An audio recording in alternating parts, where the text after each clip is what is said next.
Hey everyone, I'm back, and today we're going to be talking about the Amityville Horror, the original from 1979. And I've never seen this movie before, and it stars Margot Kidder, and I know her from a few things. And this movie is directed by Stuart Rosenberg, and I'm not really familiar with any of his films.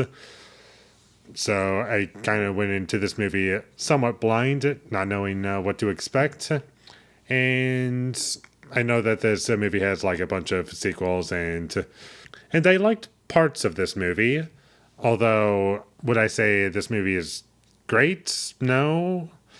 I was kind of left underwhelmed by the end of it, and I have some mixed feelings overall. But the things that I liked how the movie opened with like this murder that happens in the opening scene. I thought that was very effective, and the only thing that I didn't like about that scene was the constant lightning. Like, I just felt as though that was kind of unnecessary. You didn't need that, and it was just making it a little cheesy, but it was like a tiny thing, and I was thinking to myself, I can forgive that. That's fine.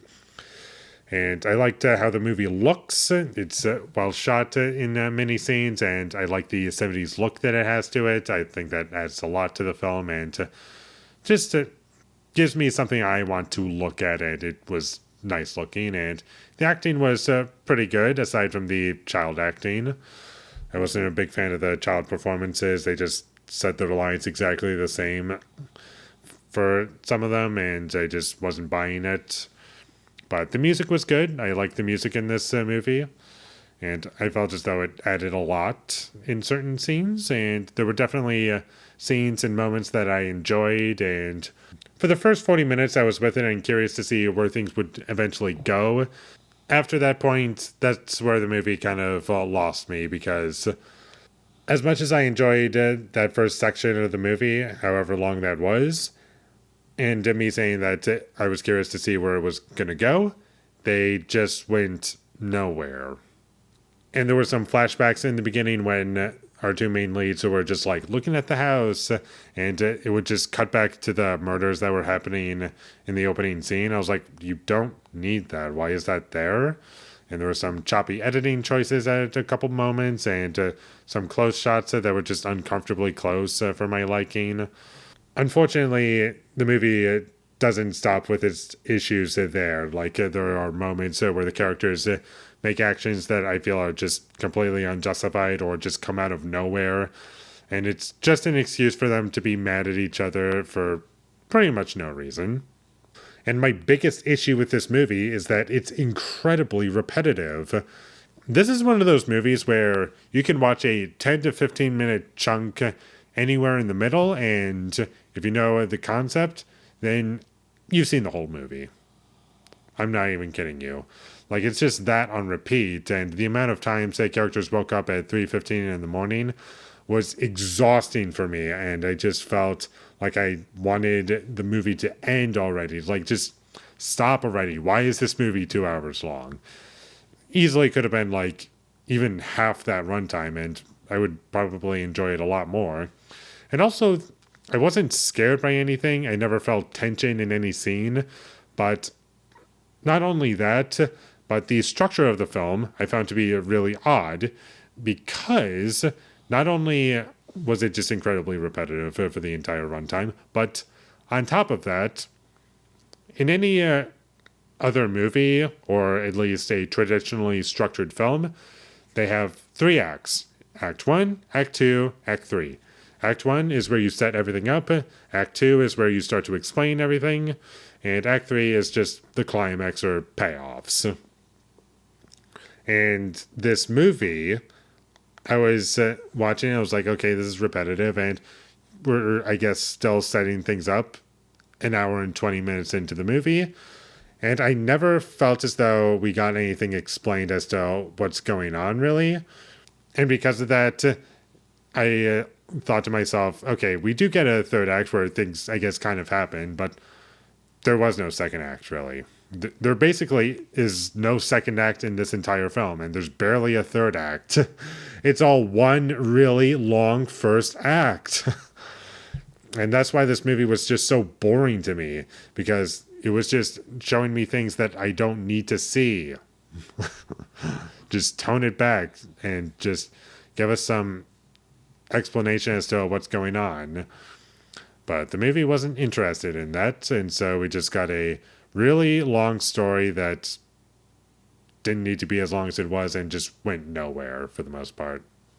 I also didn't really care about any of the characters in this movie. I never once felt as though, oh, this character should live. I like this character.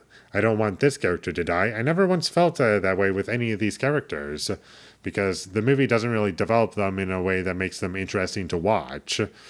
And I was just constantly trying to stay awake while watching this movie because it was really boring to me. It was never funny bad. It was never entertaining. It was just things are happening. And in the last 30 minutes, I'm not even kidding you, I was starting to forget the movie as I was watching it. It was a classic case of in one ear, out the other, and was not very enjoyable for me overall. But one thing that did kind of surprise me about this movie is that there was a moment where a priest character is in the house and there's a bunch of flies everywhere and the room is full of flies. And I was like, oh, that's from Scary Movie 2. Didn't realize that. For the longest time, I had no idea where that was specifically referencing. And now I got the answer. It's from this movie. But I'm never going to watch this movie again. And it just felt like a worse version of other movies that I've seen on top of that. Like, if we're watching a movie where characters are in a house and the house is haunted and we're going for a crowd pleaser, I would rather be watching The Conjuring. If I want to see an art film that I guess in ways is a crowd pleaser, but is scary and satisfying and works in everything in terms of what I'm looking for in a film, I would rather be watching The Shining. If I want to see a movie that's in ways a combination of both of those movies, and this is really stretching to say both of them, like, let's say combining what I love about art films and also crowd pleaser movies, I would rather be watching The Exorcist. Like, everything that this movie is doing, it's just been done better in other films. And sure, you could make the argument for the time it was pretty groundbreaking and movies weren't exactly like it. And it inspired a lot of movies that came out after it. Sure, I can give the movie credit for that, but if let's say those things didn't happen and it was just any random movie that was just made today and this exact movie came out today, I would rate it a lot lower. So I am still giving it credit for the things that it was able to achieve for the time, and that's good and all, but unfortunately that just doesn't necessarily mean that I'm going to connect with the film. So very disappointed by this film, and I'll never watch it again.